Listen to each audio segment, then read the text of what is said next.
Greetings, everybody. It's Jim. I have my fantasy trip t-shirt on yet again today, and I have no complaints because I have reached a threshold. This is an important day here. Normally, I have done all the reviews based off of David Pulver's work, whether it be the programmed adventures of the Red Crypt, Dragon Hunt, Vampire Hunter Belladonna, or Dark Lord's Doom, or the non-programmed adventure Tower of the Moon. And I think I've come to the conclusion, and I hope you would agree with me, that they should all be in your library. But now, a new name runs into the mix.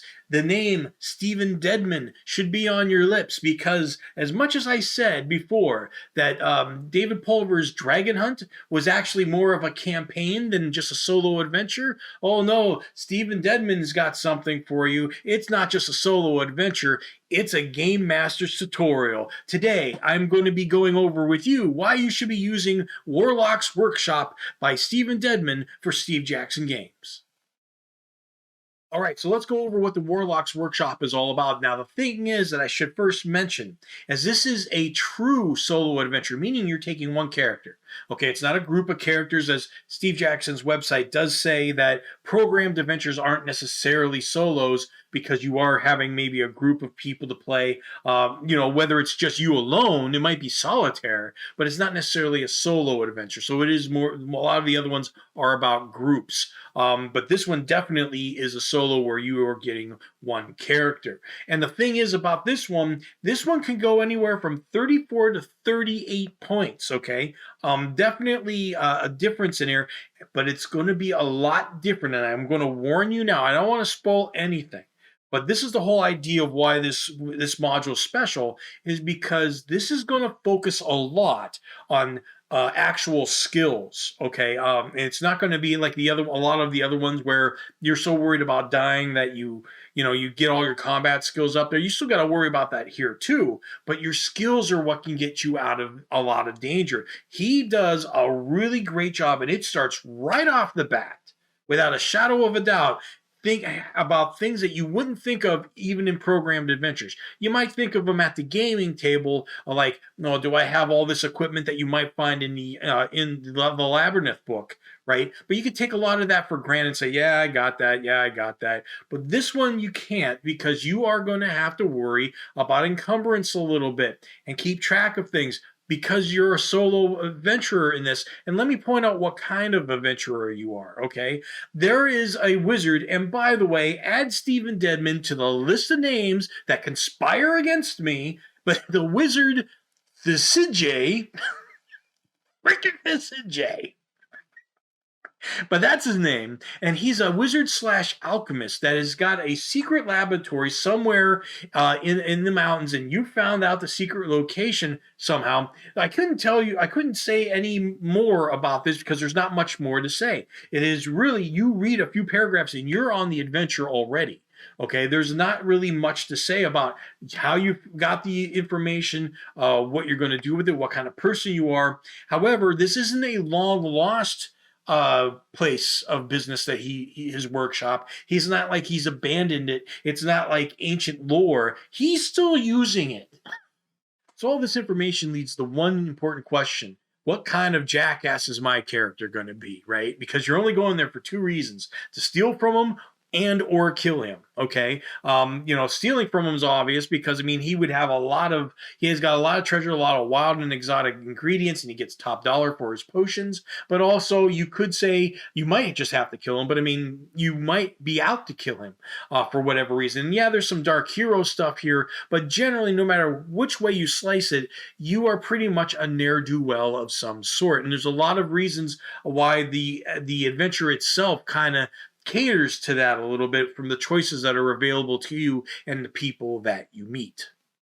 And this is one of the things I liked about this adventure, because there was so much to do before you even stepped foot trying to find the Warlock's Workshop. When you stepped into the town of Nept, there is a laundry list of things that you can do, both on the fly and on the sly for your character. And that includes just stepping out of town just a little bit to go to, and wait for it, go to the Caravanserai. Yes, I said it right. The Caravanserai. Thanks a lot, Stephen Dedman. As if the CJ wasn't bad enough. But yeah, it's the Caravanserai. Basically is a small inn where travelers go before they go into town, or maybe they don't want to go into town because some strict ranged weapons laws and what have you, or other reasons. But definitely a lot of things to do there. And just as a reminder, folks, if you've come this far in the video, there's a good chance you've liked the video. I hope so anyway. Please take a moment to smash that like and subscribe button and just let me know I'm doing a good job. I do appreciate it. Now, it's an easy assumption to make when you're looking through the list of things you can do in town or the Caravanserai that they would be insignificant or just to the side. Well, they may not be the main path to the Warlock's workshop, but they are certainly not insignificant. They can branch out greatly, and they have a lot of depth and personality to them. They can be very important. Plus, they do serve a purpose because, like I said earlier, this really takes off right off the bat.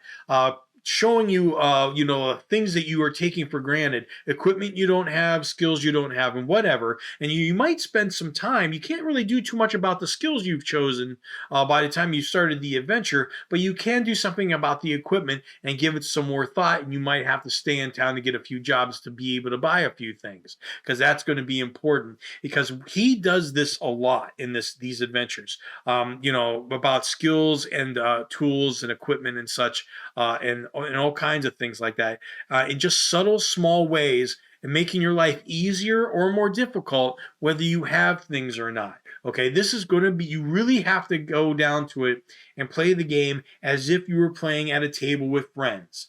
Okay, that kind of gaming. It really does. And that's why I think this is a great game master's tool, because if you're used to playing games like, just the combat things like Melee or Death Test, this is a lot different. This is where, quite honestly, making characters is tougher, because if you're used to Death Quest, you're kind of used to just maximizing characters as much as you can for combat values only. Now you've got to work with characters. Yeah, you got a 38-point character, but how many points of those IQ points are going towards, other skills? And chances are you're not going to have an 8 IQ character in this game. I can tell you that right now. I'd like to see you experiment with it, but you can have anywhere from 34 to 38.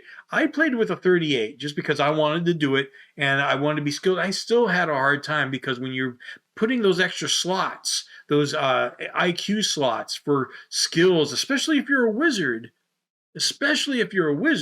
because they cost you double, I mean, that's a big deal. And so this is one of the things about this adventure. Steven keeps throwing skill checks at you all the time, and that's why it's important. He's not really punishing you for not having them, unless you're trying something that you know you don't have the skill for or didn't think the skill mattered.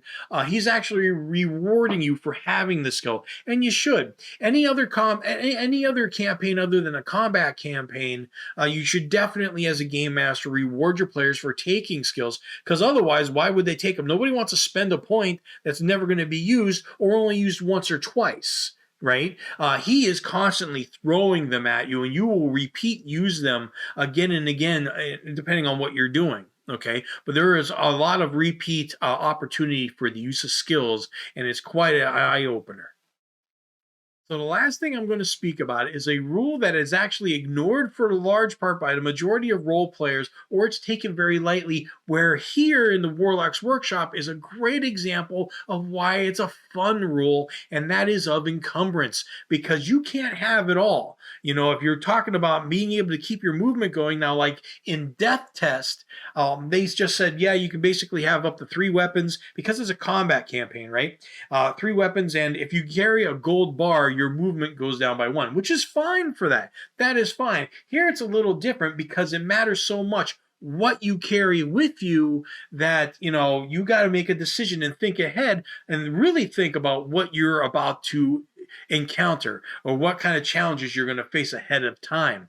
That is a great thing. Again, another reason why this is a great game master's tool of things and challenges, and for simple things too, that you could throw at your players. And so anyway, guys, that is the Warlock's Workshop by Stephen Dedman for Steve Jackson Games. I highly suggest you grab it and take your run for the money, and I'll check you next time.